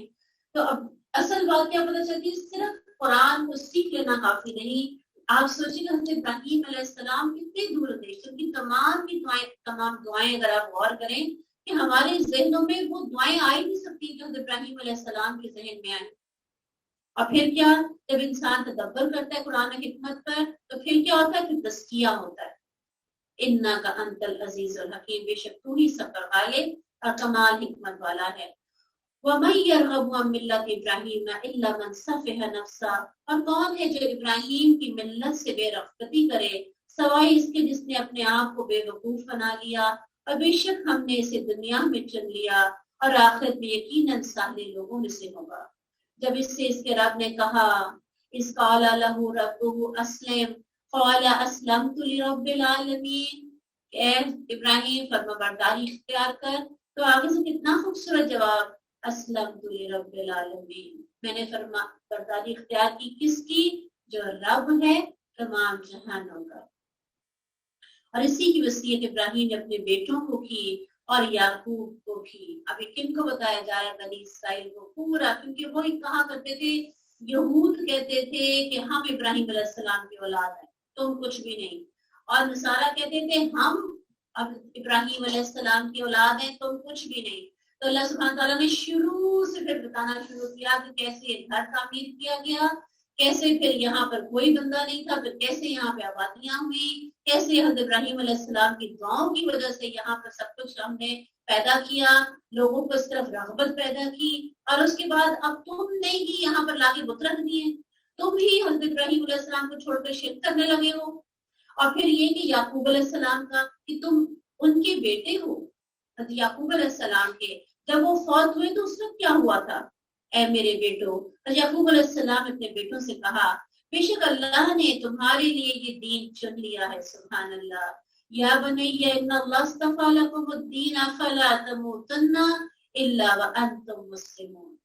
بڑی پیاری، سبحان اللہ، اللہ تعالیٰ نے یہاں پہ جو وصیت تھی وہ ہم سب کے لیے محفوظ کر دی۔ آپ سوچیں کہ جب دنیا سے ہم جا رہے ہوں گے سب سے بڑا غم ہمیں کیا ہوگا؟ اولاد کی، اور کس چیز کا؟ کہ وہ دین پر ہو۔ سب سے بڑا اگر نہیں ہے تو یہ غم ہونا چاہیے، فکر نہیں ہونی چاہیے کہ یہ فلانے کا تو گھر بن گیا، اس کا تو پلاٹ ہو گیا، یہ بیچارہ رہ گیا، اللہ مجھے اتنی مہلت دے دے میں یہ کام کرتا ہوں۔ زیادہ فکر یہ ہوتی ہے کہ ایک بیٹی کے زیور بن گیا تھا، دوسری کا رہ گیا۔ یہ میں نے ان کو بیاہ نہیں، کل ہی ہمارے ایک عزیز رشتے دار، ینگ کوئی زیادہ عمر نہیں، ابھی بچے پڑھ کے، بڑا بیٹا ابھی جاب پہ لگا ہے، باقی ابھی پڑھ رہے ہیں سارے۔ کل رات 9 بجے جنازہ ہماری عزیز تھی، میں بتا رہی تھی شاید آپ لوگوں کو کہ ان کے پیٹ میں سے روزانہ 5 لیٹر پانی نکالا جا رہا تھا۔ تو مجھے بتائیں کہ کیا کیا انسان کی خواہشات ہوتی ہے، ان سب سے جو بڑی خواہش ہے نا وہ کیا ہونی چاہیے؟ فَلَا تَمُوتُنَّ إِلَّا وَأَنْتُمْ مُسْلِمُونَ، تمہیں موت نہیں آنی چاہیے میرے بچوں، اس دین کو نہ چھوڑنا۔ کیوں؟ اگر ہم چلے گئے، کوئی خوشی رہ بھی گئی، کوئی بات نہیں، اللہ ان کو ہم سے دوبارہ ملوا دے گا، جنت کے باغوں میں اکٹھا کر دے گا، وہ بھی جوان ہوں گے، ہم بھی جوان ہوں گے، ہمارے باؤ اجداد بھی جوان ہوں گے، اپنی نانیاں دادیاں اور سب بزرگ جن کے بارے میں ہم جانتے بھی نہیں، ان سے بھی اللہ ملوا دے گا۔ اصل فکر کیا ہے؟ اگر ایمان نہ ہوا تو پھر ہم ان سے نہ مل سکیں۔ تو اس لیے یہ وصیت کرتے رہنا چاہیے اپنے بچوں کو، اچھی حالت میں بھی کریں، ان کو یاد رہے گا، اس سے پتہ نہیں مہلت ملنی ہے کہ نہیں ملنی۔ حضرت یعقوب علیہ السلام کو تو اللہ نے مہلت دی، ہمیں پتہ نہیں ملنی ہے کہ نہیں ملنی، اس لیے اٹھتے بیٹھ کے اپنے بچوں کو سب کی، مجھے مرتے وقت بیٹے ایک ہی چیز کی فکر ہوگی آپ کی، مجھے اور اللہ بہت دے گا انشاءاللہ تعالیٰ، ہر ضرورت اللہ میرا رب آپ کی پوری کرے گا، بس ایک فکر ہے کہ دین اسلام پہ رہنا۔ ام کنتم شہداء اذ حضر یعقوب الموت، کیا تم موجود تھے جب یعقوب کو موت پیش آئی، جب اس نے اپنے بیٹوں سے کہا، اس قال لبنیہ ما تعبدون من بعدی، میں دنیا سے جا رہا ہوں، میرے بعد تم کس کی عبادت کرو گے؟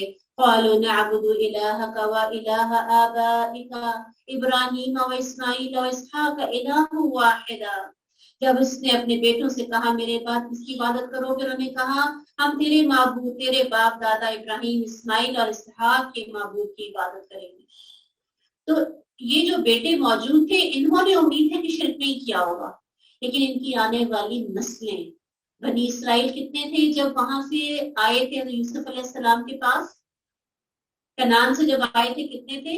67 تھے، اور پھر وہاں پہ صدیوں رہے، اور پھر اب یہی بنی اسرائیل لاکھوں میں پہنچ گئے، ان میں وہ برائیاں سب کی سب آ گئی ہیں، یہ جو ان کے بزرگوں نے ان کو سمجھایا تھا وہ سب کچھ بھول چکے ہیں۔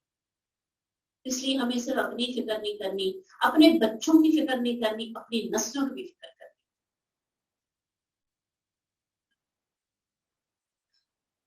جو ایک ہی معبود ہے اور ہم اسی کے لیے فرما بردار ہیں، یہ ایک امت تھی جو گزر چکی، اس لیے وہ ہے جو اس نے کمایا اور تمہارے لیے تم نے کمایا، اور تم میں سے اس کے بارے میں نہیں پوچھا جائے گا جو وہ کیا کرتے تھے۔ اللہ کا کتنا بڑا احسان ہے۔ لا وازرۃ وزر اخری، اگر میرے بزرگ نے اگر کچھ ایسی غلطی کی ہے تو اس سے میرے بارے میں نہیں پوچھا جائے گا۔ اگر میں بچوں کی اپنی طرف سے پوری اچھی تربیت کرتی ہوں، اس کے باوجود اگر بچے نافرمان نکل جاتے ہیں تو پھر انشاءاللہ میری پکڑ نہ ہوگی۔ رسول اللہ صلی اللہ علیہ وسلم نے فرمایا اعمال کا دار و مدار خاتمے پر ہے، نیکیاں آپ جتنی مرضی زندگی بھر کر لیں لیکن اگر خاتمہ اچھا نہ ہوا، انما الاعمال بالخواتیم، کیا ہے کہ جس پر ہمارا خاتمہ ہوگا اسی پر ہمیں اٹھایا جائے گا۔ اس لیے سب سے زیادہ اللہ سے دعا کرنی چاہیے کہ اللہ جب اس دنیا سے مجھے لے کر جائے تو میں ایمان کی بہترین حالت میں ہوں، بلند ترین حالت میں ہوں، جو دعائیں ہم مانگیں گے نا میرا رب ضرور قبول کرے گا انشاءاللہ تعالی۔ اگر یہی کام بن جائے گا تو اللہ کی بڑی مدد آئے گی۔ وَقَالُوا كُونُوا هُودًا أَوْ نَصَارَىٰ تَهْتَدُوا، انہوں نے کہا یہودی ہو جاؤ یا نصرانی ہدایت پا جاؤ گے، کہہ دے بلکہ ہم ابراہیم کی ملت کی پیروی کریں گے جو ایک اللہ کا ہونے والا تھا اور مشرکوں سے نہ تھا۔ وہ کیا کہتے تھے؟ یہودی بن جاؤ، نصرانی بن جاؤ، فلاں، دونوں اپنا اپنا، لیکن اللہ نے کیا کہا؟ ایک اللہ کو ماننے والے بن جاؤ۔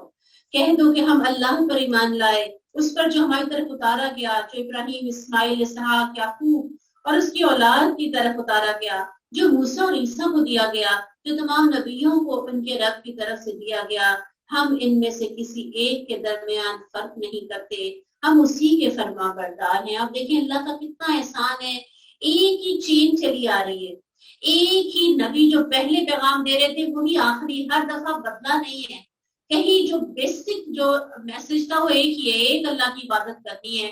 شریعتوں میں تھوڑا بہت فرق آیا ہے، لیکن ایک جو ان کی اصل ماں تھی وہ ایک ہی تھی، جو ان کا باپ تھا وہ ایک ہی تھا، لیکن تھوڑا تھوڑا سا فرق آ گیا اس دور کے لحاظ سے۔ لیکن ایسا کہ نماز، آپ دیکھیں یہاں پہ ہر چیز، زکوٰۃ کا حکم مل رہا ہے، بھلائی کا حکم مل رہا ہے، توحید کا حکم مل رہا ہے، بار بار توحید کا حکم مل رہا ہے، والدین کے ساتھ اچھا سلوک کرنے کا حکم مل رہا ہے، لیکن اس کے باوجود آپ دیکھیں کہ ان کی حالت کیا ہے۔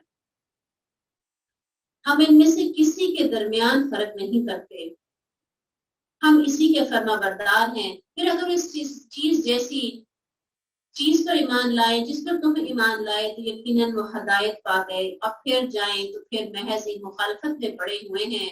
پس ان قریب فَسَيَكْفِيكَهُمُ اللَّهُ، بڑا خوبصورت لفظ ہے۔ کوئی واقعہ یاد آیا؟ حضرت عثمان غنی کو جب شہید کیا گیا تھا تو وہ یہیں پہ تھے، یہیں تلاوت کر رہے تھے، ان کے خون کے چھینٹے ان کے مصحف کے اوپر جا کے گرے تھے اس لفظ کے اوپر، اور کیا خوبصورت لفظ ہے، آپ کے لیے اللہ کافی ہو جائے گا۔ ان لوگوں نے قدر نہیں کی، لیکن آپ کے لیے آپ کی نیکیاں اللہ نے قبول کر لی۔ جو اس دور میں انہوں نے کنواں، جب آپ جانتے ہیں ہجرت کر کے مدینہ مسلمان گئے ہیں اور انہوں نے وہ ایک یہودی سے وہ کنواں خریدا اور اس کو وقف کر دیا، اس کنویں کی آمدن آج بھی حضرت عثمان غنی کے اکاؤنٹ میں جا رہی ہے اور صدقہ خیرات پہ لگ رہی ہے۔ دیکھیے اللہ سبحانہ تعالیٰ کیسے کافی ہوتا ہے اپنے بندوں کے لیے، ان کی جو کی گئی نیکیاں ان کو کیسے وہ بڑھاتا ہے۔ وَهُوَ السَّمِيعُ الْعَلِيمُ، اور وہ سننے والا اور جاننے والا ہے۔ صبغۃ اللہ، اللہ کا رنگ، سبحان اللہ۔ وَمَنْ أَحْسَنُ مِنَ اللَّهِ صِبْغًا، اور اللہ کے رنگ سے کون سا رنگ اچھا ہو سکتا ہے؟ ہم کہتے ہیں یہ فلاں برانڈ کے کپڑے اور یہ فلاں برانڈ کے کپڑے، یہ پہن لوں تو میں زیادہ خوبصورت لگوں گی، مجھے یہ دیکھنا ہے میں اپنے رب کو کیسے خوبصورت لگوں گی، مجھے دیکھ کر کوئی کہے کہ ہاں یہ مسلمان عورت جا رہی ہے، میرے بیٹوں کو دیکھ کر کوئی کہے ہاں یہ مسلمان بچہ جا رہا ہے۔ آج تو پوچھنا پڑتا ہے کہ مسلمان ہے کہ کافر ہے، کوئی فرق نہیں رہ گیا۔ اپنے آپ ذرا چلے جائیں بازاروں میں، انسان کی نگاہیں جھک جاتی ہیں۔ آج سے کچھ سال پہلے ہم تصور نہیں کر سکتے تھے کہ ہمارے معاشرے میں ایسا ہوگا۔ آج ہماری بچیاں، ہماری بیٹیاں، ہماری بہویں کیسے لباس پہن کے باہر نکل رہی ہیں، اور جس کو آپ کہنے کی کوشش کریں وہ پہلے کہتے ہیں مجھے نہ کچھ بھی کہنا، پیغام دوسرے کے ذریعے سے آ جاتے ہیں، بس مجھے سب پتا۔ ابھی پچھلے دنوں میں میری بہن بنی ہوئی ہے، وہ بھی درس دیتی ہیں، وہ 3 لوگوں نے اکٹھے دورہ قرآن کیا، نانی نے، بیٹی نے، نواسی نے۔ میں بڑا رش کرتی تھی، اتنی خوش قسمت ہے، لیکن جو نانی ہے وہ اس طرح ترجمہ تفسیر کرواتی ہے، ماشاءاللہ دورہ قرآن کروا رہی ہے۔ بازار میں مجھے وہ تینوں ملی، اکٹھا کیا سب نے، لیکن اثر مختلف۔ کیوں؟ جو نانی ہے وہ دورہ قرآن کروا رہی ہے، وہ پردے کے اندر چادر لی ہوئی، بیٹی نے 3 پیس سوٹ لان کا کور کیا ہوا تھا، لیکن 3 پیس سوٹ کے جیسے ہم جانتے ہیں کہ جب باہر نکلے تو اوپر چادر ہونی ضروری ہے، جلباب ہونا چاہیے، خمر ہونا چاہیے۔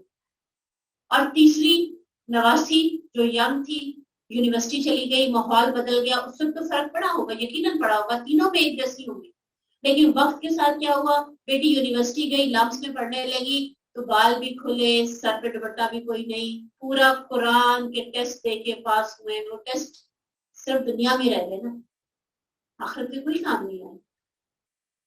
تو بتانے کا مقصد یہ کہ اس قرآن کو پکڑیں گے، اس کے ساتھ چمٹ جائیں گے، اس کو اپنے سینے سے لگا کے رکھیں گے اس پہ اور ڈوز لیتے رہیں گے۔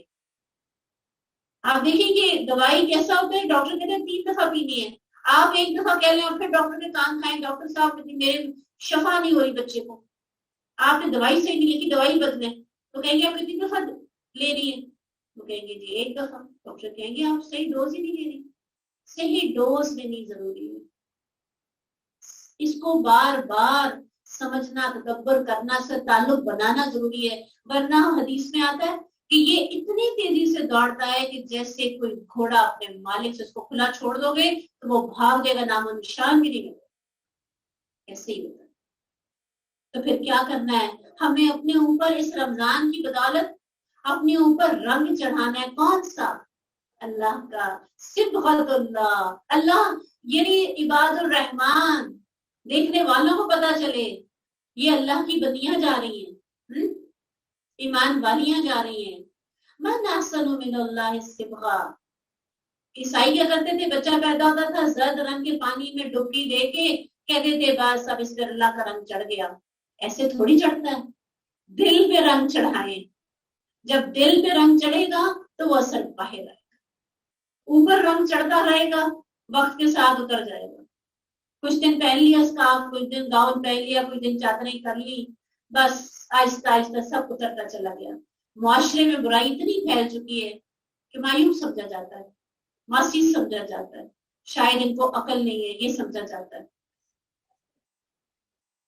تو اس لیے جس کے دل کے اندر اللہ کی محبت اور عصمت آ جائے گی نا، وہ خوش قسمت سمجھے گا اپنے آپ کو کہ اللہ تیرا احسان ہے، تو نے مجھے اس قابل سمجھا، تو نے مجھے چنا، تو نے مجھے قرآن کو سمجھنے کی توفیق دی، اللہ میں نے ویسے نہیں بننا جیسے وہ قوموں کا حال ہوا، غضب پر غضب لے کے پلٹے، میں نے کسی کتاب کے ایک حصے کو عمل کرنا اور دوسرے پہ نہیں کرنا، میں نے ایسا نہیں کرنا، بس اللہ میرا ریموٹ کنٹرول تیرے ہاتھ میں آ جائے، جیسے تو چاہتا ہے بس مجھے ویسے بنا، اپنے آپ کو اللہ کے سپرد کر دیں، پکا رنگ چڑھائیں، اللہ کا رنگ پکا ہوتا ہے۔ آپ دیکھیں اپنے یہ درختوں کی طرف، پھولوں کی طرف، پتوں کی طرف، زمین کی طرف رنگ پکا ہے۔ آپ کسی ڈائر کو دیتے ہیں نا کہ یہ مجھے رنگ کر دو، وہ اچھا کمپنی کا کپڑا آپ لیتے ہیں، کسی برانڈ کا کپڑا لیتے ہیں، رنگ کیا ہوتا ہے؟ پکا ہوتا ہے۔ آپ خود ڈائی کرواتے ہیں دوپٹہ ساتھ میں، جب دھوتے رنگ نکلتا ہے، جب دھوتے رنگ نکلتا ہے، پکا رنگ چڑھے گا تو پھر ہمیشہ رہے گا، مرتے دم تک رہے گا۔ ایسا رنگ چڑھانا ہے کہ جو ہمارے ساتھ جانے تک رہے۔ کہہ دے کیا تم ہم سے اللہ کے بارے میں جھگڑتے ہو، حالانکہ ہمارا وہی رب ہے، تمہارا رب ہے، اور ہمارے لیے ہمارے اعمال، تمہارے لیے تمہارے اعمال، ہم اسی کے لیے خالص کرنے والے ہیں۔ کیا تم کہتے ہو کہ ابراہیم، اسماعیل، اسحاق، یعقوب علیہ السلام ان کی اولاد یہودی تھے یا عیسائی تھے؟ کہہ دے کیا تم زیادہ جاننے والے ہو یا اللہ، اور اس سے زیادہ ظالم کون ہے جس نے وہ شہادت چھپا لی جو اس کے پاس اللہ کی طرف سے تھی، اللہ ہرگز اس سے غافل نہیں جو تم کرتے ہو۔ یہ ایک امت تھی جو گزر چکی، اس کے لیے وہ ہے جو اس نے کمایا اور تمہارے لیے وہ جو تم نے کمایا۔ الحمدللہ ہم سب زندہ ہیں، سلامت ہیں، ہوش و حواس والے ہیں، ہم اللہ کے احکامات پہ عمل کر سکتے ہیں، ہمارے آباء و اجداد کے بارے میں ہم سے نہیں پوچھا جائے گا، اور تم اس کے بارے میں نہ پوچھا جائے گا جو وہ کیا کرتے تھے۔ رسول اللہ صلی اللہ علیہ وسلم نے فرمایا من بطأ به عمله لم يسرع به نسبه، جس کے عمل نے اسے پیچھے رکھا اس کا نسب اسے آگے نہ لے جا سکے گا، یہ نہ کہہ سکے کہ ہم فلاں نیک شخص کے بچے ہیں، ہم فلاں نبی کی امتی ہیں، یہ چیزیں فائدہ نہیں دے گی۔ کیا چیز فائدہ دے گی؟ ہمارا اگر عمل بدلے گا۔ عنقریب لوگوں میں سے بیوقوف کہیں گے کس چیز نے انہیں ان کی قبلے سے پھیر دیا جس پر وہ تھے؟ کہہ دے اللہ ہی مشرق و مغرب، اللہ ہی کے لیے ہے مشرق و مغرب، جسے چاہتا ہے سیدھے راستے کی ہدایت دیتا ہے، اور اسی طرح ہم نے تمہیں سب سے بہتر امت بنایا۔ سبحان اللہ، کون بہترین امت ہے؟ وَكَذَلِكَ جَعَلْنَاكُمْ أُمَّةً وَسَطًا لِتَكُونُوا شُهَدَاءَ عَلَى النَّاسِ وَيَكُونَ الرَّسُولُ عَلَيْكُمْ شَهِيدًا۔